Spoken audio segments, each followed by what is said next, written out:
Bismillahirrahmanirrahim. Assalamualaikum warahmatullahi wabarakatuh. Hamdan na'imin, hamdan syakirin, hamdan yuafi ni'mahu wa yudafi nikmahu wa yukafil masidah. Wassalatu wassalamu ala rasulillah wa ala alihi wa sahbihi wa man wa'ala. Barang siapa yang bersyukur maka akan kutambahkan nikmatku, namun apabila ia kufur maka azabku sungguh pedih. Marilah kita berbanyak syukur kepada Allah Subhanahu wa Ta'ala atas segala nikmat dan karunia-Nya yang tiada terukur. Dari mulai kita terlahir ke dunia hingga masuk kubur, janganlah kita jadi orang takabur. Salawat serta salam marilah senantiasa kita berikan kepada penghulu umat Nabi Muhammad SAW, juga kepada keluarga dan para sahabat-sahabat beliau, ahli surga dan ahli kebenaran.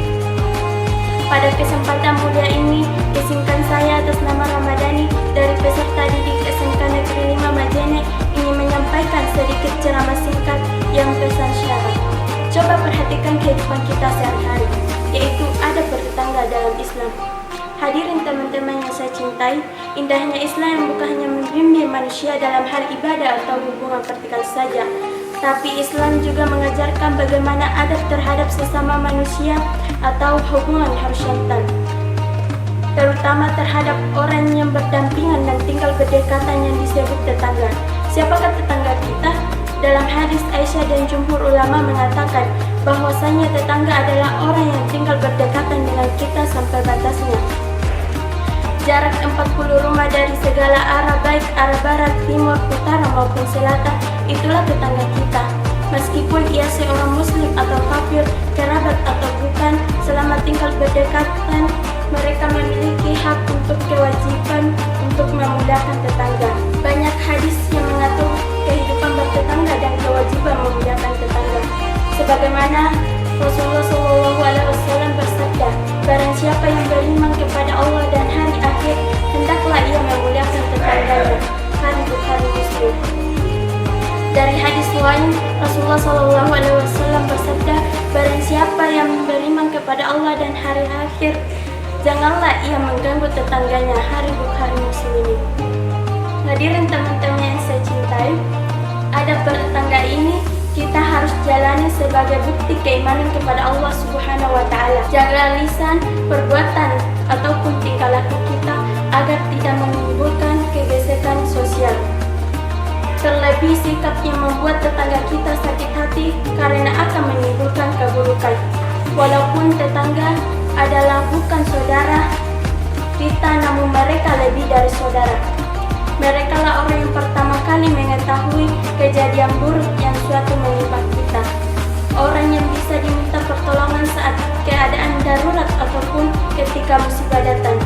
Apalagi bila tetangga kita adalah kerabat atau saudara, maka dia memiliki hak lebih banyak. Pahamilah tetangga kita apabila dia memiliki anak kecil ataupun sakit, maka janganlah terlebih sikap yang membuatnya tetangga kita sakit hati, karena akan menimbulkan keburukan. Walaupun tetangga adalah orang lain bukan saudara kita, namun mereka lebih dari saudara. Mereka lah orang yang pertama kali mengetahui kejadian buruk yang suatu kali menimpa kita. Bila dia orang yang berkekurangan, janganlah berbicara tinggi, pamer atau merendahkannya. Ingatlah bahwa memuliakan tetangga sebagai tanda bahwa kita adalah orang yang beriman kepada Allah. Hadirin teman-teman sekalian, Islam memerintahkan memuliakan tetangga karena ada manfaat di dalamnya. Berarti ada mudarat manakala anjuran ini tidak dijalankan oleh seseorang dalam bertetangga.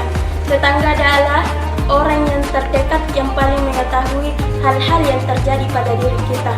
Mungkin saja saudara, kerabat, orang tua, ataupun anak kita tinggal berjauhan dari kita, maka tetangga yang baik bisa menggantikan atau menempati posisi mereka layak untuk membantu dan menerima bantuan dari kita. Mungkin itulah ceramah yang saya sempat bawakan pada kesempatan ini. Semoga dapat kita jadikan sebagai pelajaran untuk kehidupan kita dan terutama kepada diri saya pribadi. Terakhir, marilah kita selalu buku dan menghargai sesama bertetangga supaya mendapatkan ridho Allah Subhanahu wa Ta'ala. Amin ya rabbal alamin. Lillahi fisabilillah. Assalamualaikum warahmatullahi wabarakatuh.